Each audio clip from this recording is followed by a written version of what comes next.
What is up, everybody? I hope you guys are doing well. Today we have another crazy video, and it's a phone that I haven't done ever, and I can't believe I've never done it before. It's the Samsung Galaxy S6 Edge, and I've done pretty much every single Galaxy I can think of. I've done the Galaxy S6, the Galaxy S6 Edge Plus. I just got the Galaxy S6 Active that I'm going to do, but now we have the Galaxy S6 Edge, and we're just going to see whether you should still pick it up in 2018 or if you should go spend your hard-earned money elsewhere, and that's pretty much what this video is for. Now, this phone actually came out in 2018 in March, so it's actually over 3 years old at this point. And me personally, I'll be completely honest, I don't think if I was looking at this phone right now, I probably wouldn't think this phone is over 3 years old. Now, the weird thing is, by me saying that is because we're going into such a bezel-less frame, like all phones are becoming bezel-less and all that stuff, it's becoming really hard for me to start to keep saying that because phones nowadays aren't really, keeping the home button, and they're pretty much removing everything. And this phone does have quite a bit of bezel, but unlike the Moto Z Force, this phone uses the bezel around it in a very smart way. So if you look around the body, it has a home button at the front, it has capacitive buttons on the side, a multitasking thing on the left, and a back button on the right. And up top you have the front camera, obviously Samsung logo, which I really don't like that much, but it's whatever. And actually turning it around, you actually have glass on the back, which is a very, very nice touch. It makes this phone feel that much more premium. And I sometimes prefer having glass on the back. I have a love-hate relationship with it. I think it adds premiumness to it, but it doesn't necessarily, add any functionality sometimes unless you have wireless charging. But I just think it's like one more piece you can break, but really that's just my personal preference. Now, looking back at the front, you have a 5.1-inch Super AMOLED screen, and it's clocked at 1440p, and the PPI is 577 pixels per inch, which is super crazy. That is a very, very high amount of pixels per inch, and I would say the screen on this phone is one of the best aspects of it. I absolutely love it. It's an amazing panel. Some people have complained that it does get weird color saturation or something like that. I don't know anything about it. From what I can tell, this phone is very, very good, and it isn't necessarily better than my iPhone X's panel, but it definitely is very good for what it is. And I just really wish all phones had OLED panels, and I really wish all devices had OLED panels like my MacBook and stuff. How crazy would that be?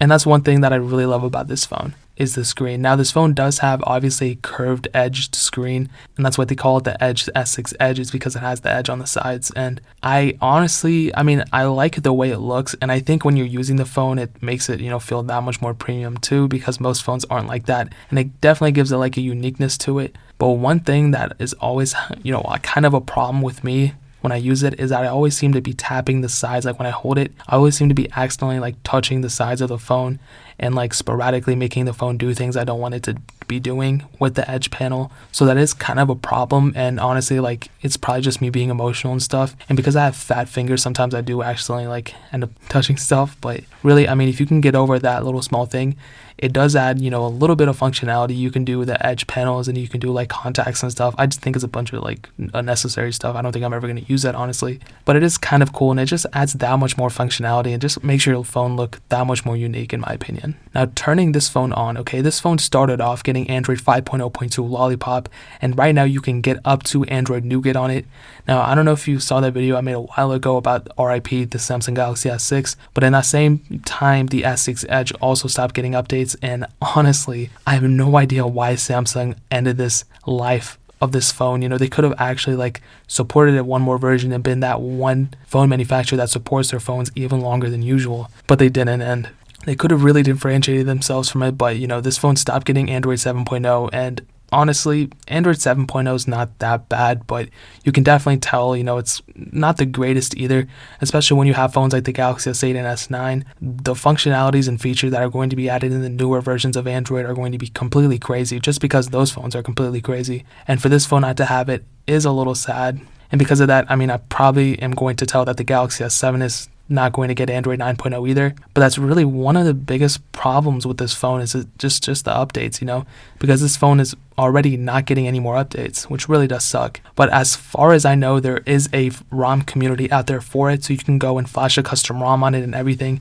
And I actually am going to do that. I'm going to root it and ROM it, and I'll have a separate video talking about, my performance with it and everything, because I haven't done that in a very long time, and I really want to, if I'm going to go out and get these phones, I might as well show you, what works, what doesn't work, and all these different ROMs, just because I tell you guys in every video to root and ROM your phone. But yeah, I'll start doing that. but I can go all day about software versions and all that stuff. But in terms of the raw specs, this phone has an Exynos 7420 octa chipset, an octa-core CPU clocked at 2.1 GHz, and 3 GB of RAM. Now, with all those specs, I will honestly say this phone is pretty decent when it comes to just overall performance. When I say overall performance, I mean like opening the App Store, going in the internet browser, opening the Play Store, this and that, multitasking between the Play Store and settings, and all those kind of minor things you would do throughout a day, texting people.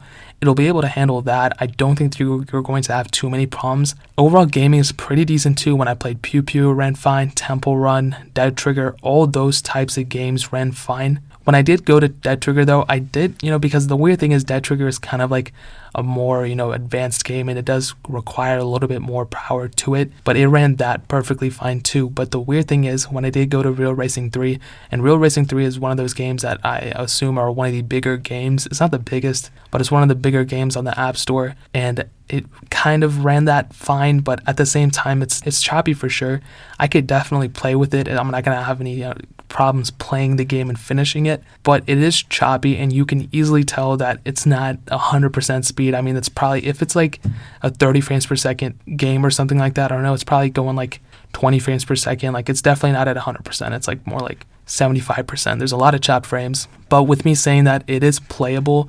And the weird thing is because, you can really differentiate, because I used to play like Dead Trigger, and that used to be my high intensive game, but I realized most phones can play Dead Trigger just fine. But when I went up to Real Racing 3, that can really determine whether a phone is good at performing in terms of gaming or not good at performing in terms of gaming. And I can tell you this phone is definitely in the middle. You can finish the game through Real Racing 3 on this phone, but I don't think you'll be able to wow anybody. I don't think you're going to wow yourself. You'll definitely notice that there are skipped frames. I would rate the overall performance of this phone somewhere like a 6.5 out of 10, just because higher intensive gaming isn't that good.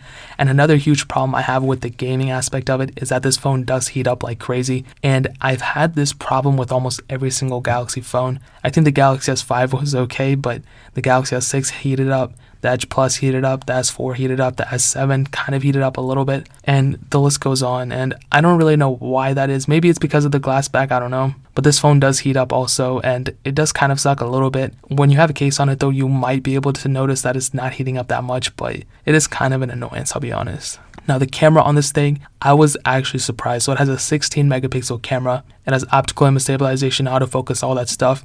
And I will say that the overall photos that this thing takes are actually very, very good. And in the situation that I'm usually in, I have pretty good lighting. I will say it was pretty dark when I did it. There was no natural light from my window, but I did shoot video with this thing, and you'll be able to see that in a second of how good that shoots. But I was pretty shocked, this camera is actually very, very good still. One thing that might be a little bit of a problem is that the camera app does seem like it's like bulky and has a lot of stuff going in within it, but for some that could even be a feature. And in terms of video quality, this thing shoots 4K videos at 30 frames per second, 1080p videos at 60 frames per second, and 720p videos at 120 frames per second, which is pretty good. And I mean, I'm just still pretty shocked by how good of a camera this is. Now, I did review the S6 as well, the Galaxy S6, and that camera was pretty good. And I don't know if there was a difference between this camera and that camera. I don't really think there was, but correct me if I'm wrong. But I do think the S6 Edge has a very strong camera on it, and it's definitely a pro and one of the reasons to pick this phone up for sure in 2018. It has a front-facing 5 megapixel camera as well, and you can shoot 1440p videos at 30 frames per second. And I'm not a fan of the front camera on this thing, but I don't think I'm ever going to use it. I'm too ugly to use front cameras anyway. I'm telling you guys, the camera is one strong aspect of this phone. So this is a test of the video, and you can see that it's actually not that bad. The camera quality is pretty good. This camera quality is not that bad either. And as you can see, I have pretty decent lighting. And even if I needed to for like any emergency, I could easily shoot a video with this. Like, it's very good quality. And you can tell the lighting is obviously pretty good in here because I have this little window light. And I have like other lights around me too. But I mean, still, it's very, very good. Let's see how autofocus is. See, it autofocuses pretty well. At this point, I realize cameras really don't get too good there, but as you can see, as I start going quickly, it autofocuses pretty well. And you can see I have the Galaxy in the reflection, but yeah, overall, I would say the camera quality is pretty decent, especially the video quality. Now, the camera is one of the strongest aspects. One of the weakest aspects would definitely be the 2600 mAh battery. And with the specs that this thing had, with the screen it had, with the performance, I don't think it was that good at all. Like I said, 2600 milliamp hours, that's really not that big. And on top of that, it was not removable either, which really does suck. I mean, this was the first Galaxy S series phone that removed the removable back, and that's really a problem. I mean, that was one of the main reasons to pick up a Galaxy phone, but then they removed it altogether, and that was actually pretty bad. I mean, I will say you could probably get, if you're very stingy with your usage of your phone, you could probably get a day, obviously. But I mean, if you think about it, this phone came with a 2600 milliamp hour battery, right? Now think about it like this. If you get this phone now, it's probably used a little bit unless you get certified refurbished, which sometimes they do replace the batteries. But let's say you do get it used, let's say you get it on Craigslist or something, the phone's battery is probably not at the full 2600 milliamp hours anymore. It's probably at like 2000 milliamp hours because it's been 3 years. The battery probably has deteriorated quite a bit depending on the usage. So you do have to keep that in mind. It does kind of suck, I hate talking about it, but I will probably say that the battery life isn't the best aspect of this phone at all, but it does have Qi wireless charging, so that is a plus, but that still doesn't take away from the bad battery life that you'll get from this thing. Now, some other notable things to note, like I said, the body feels premium. I like the screen. The camera is awesome. This thing does have a headphone jack, which doesn't really bother me at all, but at least it's a plus for you guys. It does have a fingerprint sensor on the front, and it's overall pretty decent. I mean, like I said, I'm not a huge fan of fingerprint sensors on Android phones. I don't know why. When I had them, they weren't really the greatest. I've always found Touch ID to be pretty good, but they have gotten better since then, and this phone is pretty much, pretty good for what it is. I have to keep in mind that it's 3 years old, so it's not a bad phone at all in terms of fingerprint sensors. This phone does heat up, like I said. There is no SD card slot either, which really does suck. And that's one of the stupidest things they ever did, was remove both the SD card and the battery at the same time. I have no idea why they ever did that, but what else are you going to do? It does have the Edge panel, like I said. This thing is not getting any more software updates. The speaker on this thing isn't the greatest either. I mean, it's just one lower facing speaker. It's okay if you don't care about sound quality. But for those of you who do, the speaker on this thing isn't that great. And this thing is a fingerprint magnet. This thing has, as soon as you touch, you won't even have to touch it to put fingerprints on it. You just look at it and all of a sudden fingerprints will just be all over. It's the craziest thing I've ever seen. So is the Samsung Galaxy S6 Edge worth it in 2018? I will probably say that yes, I would probably pick up the Galaxy S6 Edge in 2018. Now, with that being said, I would honestly probably root it and custom ROM it like I always say. I would probably try to find an Android 8.0 ROM out for it. I would root it, ROM it, polka dot it, countrify it, whatever I would have to do just to update it a little bit. And the reason being is just because you get that much more functionality, and I hate TouchWiz. I don't like TouchWiz at all. I know some people say it's gotten better, this and that, but I don't like TouchWiz at all, like not even a little bit. And if I was using this phone as a daily driver, I would definitely just go root it, custom ROM it, and use it like that. This thing has a great camera, a great screen, pretty awesome build quality, and really the only downsides are the SD card and the battery life overall. But I think I would be willing to get that up a little bit because my iPhone doesn't have an SD card either, and it doesn't have removable battery, so I think I could live without those things. But it is kind of weird that they would make a phone like that and only put that small of a battery in it, because it is pretty powerful and it was pretty powerful at the time. But if you don't want to go the Samsung Galaxy route, I would probably say a Google Pixel. The first one is a pretty good deal too, and you can pick that up for around the same price as this. And I do think that is a very awesome phone as well, and that's actually newer than this one. So if you want to go ahead and pick up a Google Pixel, I will leave a link down in the description as well. I've already done a video of it, how it runs in 2018. So if you want to see that, type in the search bar, simple Alpaca Google Pixel, and you can go ahead and find it right there. But yeah, guys, the Galaxy S6 Edge, I would say it's a pretty decent phone and a pretty good pickup in 2018. If you want to pick one up or a Google Pixel up, I will leave a link in the description where you can get it for the lowest prices. I always try to find them lowest prices on Amazon, so you can go and get them, and you can help out the channel at the same time. And if you ever need to buy anything, buy it through that link so you can help support the channel too. But yeah, guys, that is pretty much it.